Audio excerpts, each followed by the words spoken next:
put a damper on employee morale.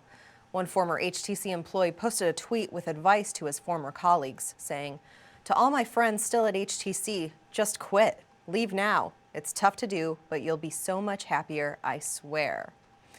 If the HTC One doesn't perform, the company could face an executive overhaul from the very top.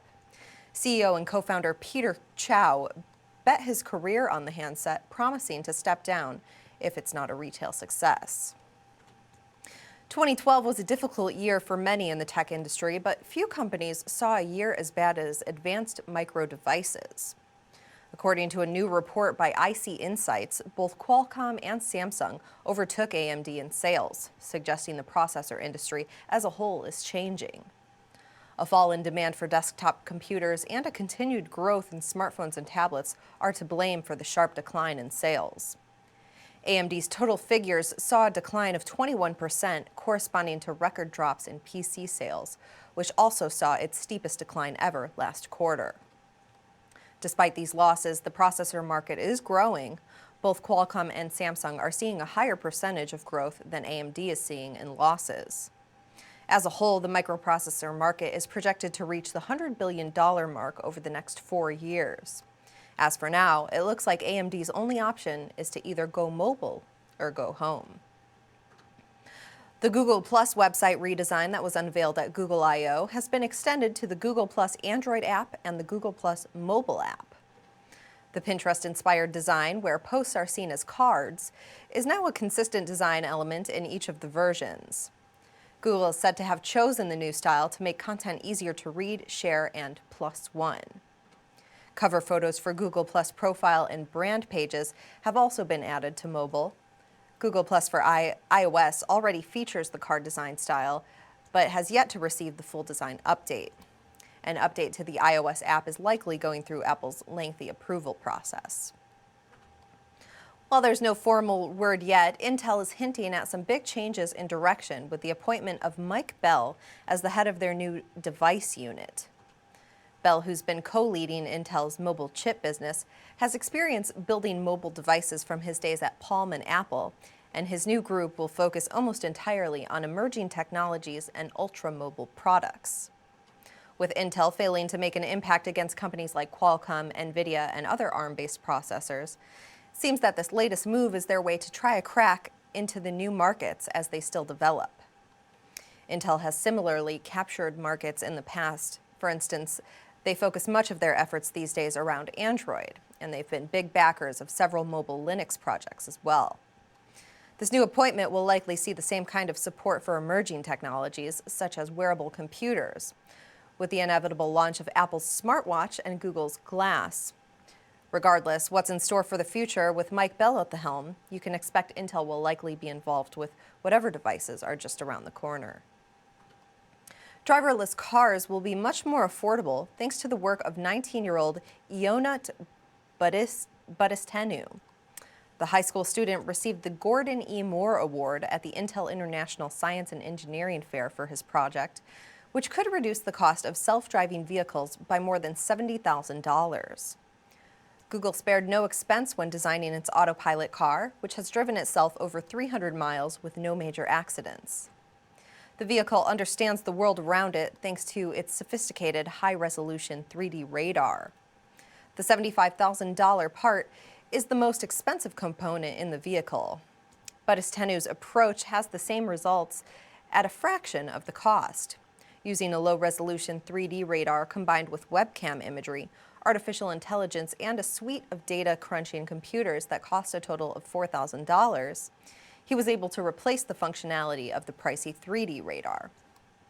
The young Romanian's $75,000 award bonus was well earned. NASA, the agency responsible for the technology in your memory foam mattress and your grandfather's insulin pump, has come out with yet another development: 3D printed food. Though the reality of printing a ready-to-eat space pizza is still a bit off, a $125,000 research project by the Space Administration is expected to produce a workable model that can print off a whole catalog of food using simple building blocks of sugars, carbohydrates, and proteins. Naturally, this kind of food replication would be a great way to survive in space, where growing food isn't exactly an option. but it's also a great tool for feeding those who are suffering from food shortages. With some scientists expecting the world population to continue growth, changing our perceptions of how we see and grow food may end up becoming a necessity. Either way, this latest project by NASA proves once and for all that some forms of cooking really are rocket science. If you thought the circular spaceship-like designs for Apple's new corporate campus were unique, take a look at Amazon's plans for its new corporate headquarters. The e-commerce giant released a number of drawings that depict the structures that will make up its Seattle campus. The tall rectangular building is somewhat standard, but the accompanying trio of interconnected globe-like biospheres would definitely set Amazon's campus apart. According to the project proposal, the intent is to create an alternative environment where employees can work and socialize in a more natural, park-like setting. The space would feature a variety of botanical zones modeled on ecologies found around the globe. The design proposal was recently discussed by the Seattle City Hall Design Review Board. It's unknown when the plans will go before the City Council for a vote. Internet radio service Pandora is rolling out a new service that will offer previews of new albums up to a week before they go on sale. Over 200 million users already use the site to discover music similar to their own tastes. But the new station, called Pandora Premieres, will allow artists to reach active audiences to create hype even before the album is released. Listeners will be able to choose any track in any order on the featured album and listen for an unlimited period while it's still live.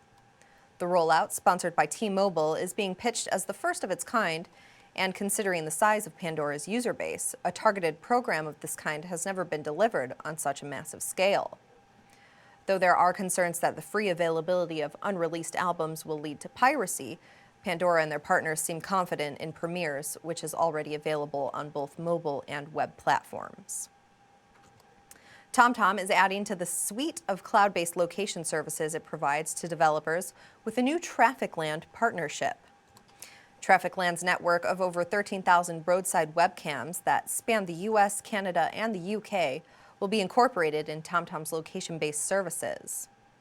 The Traffic Camera API will allow location-enabled apps to integrate live video footage.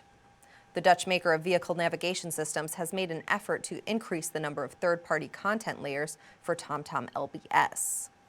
The company recently reported a 13% drop in first-quarter sales, due in large part to the stiff competition it now faces from GPS-enabled smartphones. Providing services to app developers is an important part of its new product diversification strategy. You may not recognize the name Steve Wilhite, but at one time or another, you have been exposed to his invention. The Webby Awards have given this year's Lifetime Achievement